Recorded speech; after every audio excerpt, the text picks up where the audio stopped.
Good morning, everybody. Today I want to talk about the idea that we are reveling in the fact that the casinos are losing money hand over fist. Now, I am not an apologist for the casinos, but I want to talk about this for a moment because I see people reveling in the idea that mega and huge corporations worth billions of dollars are basically bleeding money and that they can handle it and they can shoulder it, and screw them. I hate them. I hate big corporations. They suck. I agree. Big corporations oftentimes suck. They put profits before people.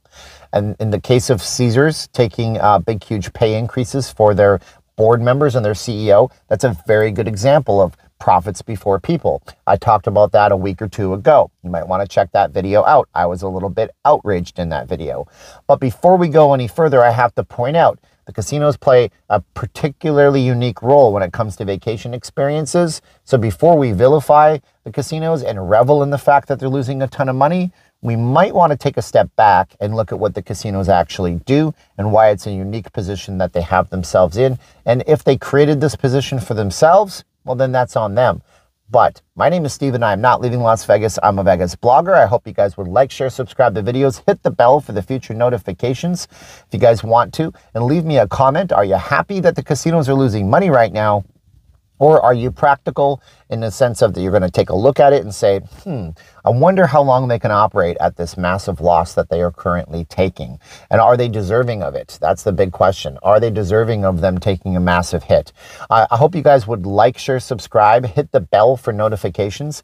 You guys can do that. I think I mentioned that. If you guys want to support the channel, head on over to Patreon, where you guys can get in the videos. At the credits on the end, I'll be adding more names this week of all the new Patreon members. Thank you guys so much for supporting the channel. It's much appreciated. You get early access to videos, photos I don't post up anywhere else. I do blog posts on there occasionally as well. We also have lvsteven.com. My wife makes them right here, made in the USA. Got my patriotic mask going on, and you guys can check that out at lvsteven.com. No S on the end, the only two face masks you'll ever need. Made right here in Las Vegas, sent out to you guys from Las Vegas. We have new purple bags, so we're saying look for the purple package in the mail. I know it's a marketing gimmick, but the wife chose it, and I think it's a good one. Also, an Amazon link in the description of this video, so if you guys shop on Amazon, you can do there. That credits back the channel. All right, so gaming companies, you did this to yourself, didn't you? You're losing money. You're bleeding money left, right, and center. It's all your fault. You deserve to lose money. But wait, it's not your fault. You didn't unleash a horrible virus on the world. You didn't expect any of this to happen, but you kind of did set yourself up to be in a position to fail. And people are now reveling in this, which I don't understand. But how did you set yourself up to fail? Well, you started building a Vegas experience that was radically different than it ever was in the past. You know, back in the 70s, 80s, 90s, and the early 2000s, Vegas was focused on guest experiences at a budget price and guest experiences at a very expensive price. And then Steve Wynn came in and he started doing different things, and he started making, you know, lavish, extravagant experiences at the Wynn. And the economy kept getting better, and even 2008 knocked us down several pegs for a few years. But hey, look, you still had those high rollers that could come in and pay $3,000 or $4,000 or $5,000 for an experience at your hotel, so you ran with that. And then when the economy got better, what did you do? What did you do, casinos? Well, you added more high-end entertainment. You know, you had the Bruno Marses and the Lady Gagas of the world, and you built these giant venues that are now sitting completely empty, and you have no profit coming from them right now, but you banked on the idea that nothing would ever change. The economy is only going to go up. Wall Street only goes up over time. Look, we're in a bull market. Bull market. And if you don't know the term of a bull market, it's because bulls run into a room with their horns and they just destroy everything and they just go forward. They surge forward.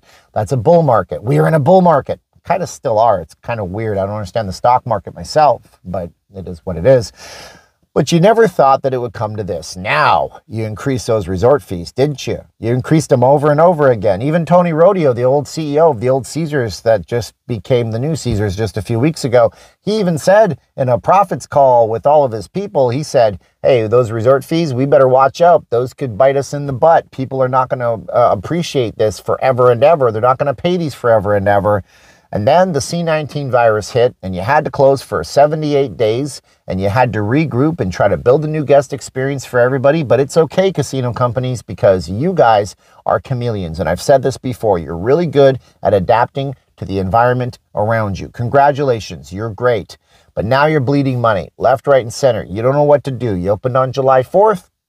You opened on July 4th. Good for you. Now what do you got? June 4th. You opened on June 4th.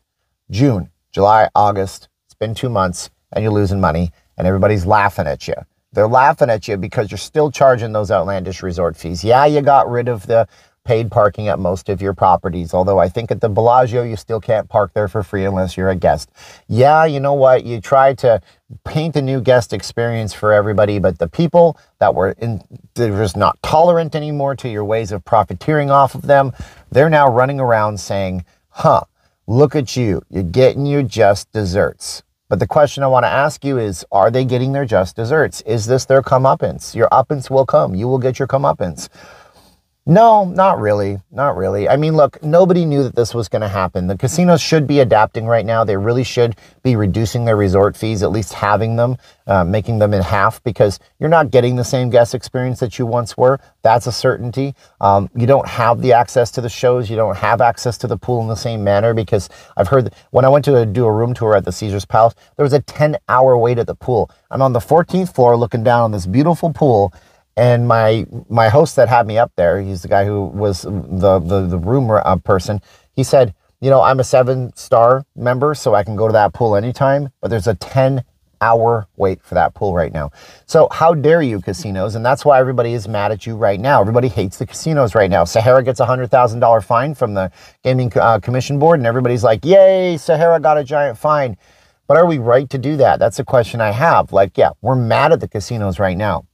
We don't like how they've been profiting from us for years. We don't like how they incrementally moved Las Vegas up from a budget experience all the way up to a ridiculous experience. I did a video about this, just saying that just like how Apple doesn't care that you complain that their computers cost $3,000 because you're not your customer.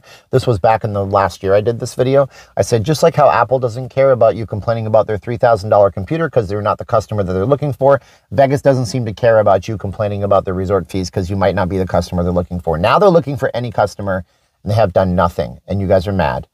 But it's important to note a few things, okay? First of all, casinos can't bleed money forever. So even though you might be happy that they're losing money right now, you got to consider the fact that if the casinos did go out of business, if the casinos did have a massive crisis financially, or we did shoulder another shutdown for 4 to 6 weeks, those casinos would end up being devalued to nothingness. They would have people come in and buy large swatches of their stock up and have new controlling interests in the company. And then your Vegas experience would change even more. As it stands right now, the casino operators kind of know what they're doing in order to give you an experience in Las Vegas. They kind of know the market.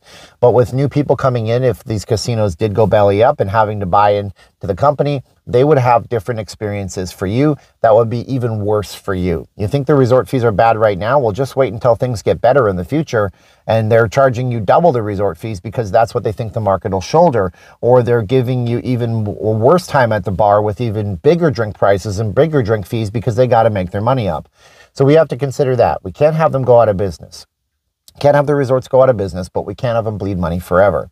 Vegas is providing right now something very important to people who are willing to come here. It's providing an experience that's not their regular at-home experience. It's providing them a place to stay in a 5-star classy room, to go eat an amazing meal at a restaurant that might not be accessible to them, to do some gambling, to see some entertainment. It's, you know, we're the pivotal point to the Grand Canyon, just a few hours to the east of us, and to Los Angeles, just a few hours to the west of us.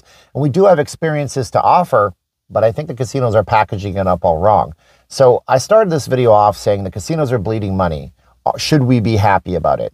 I don't think we should be happy about it. I think the casinos that have given us the experiences in the past have given us more value than we have ever had versus the resort fees that we don't like. But I think that it's time for the casinos to clean their game up and realize that the experience is not the same. The resort fees shouldn't be the same. Nothing is the same right now. And they have to roll with the punches. Yeah, their new Work from Las Vegas initiative is great. And yeah, I'm sure we're going to make some new experiences for them, for the guests coming in. But in the meantime, they need to get their you-know-what together. And you guys have to settle down a little bit about being happy that they're losing all this money. Because if these casinos go away, you're not going to have a Las Vegas experience.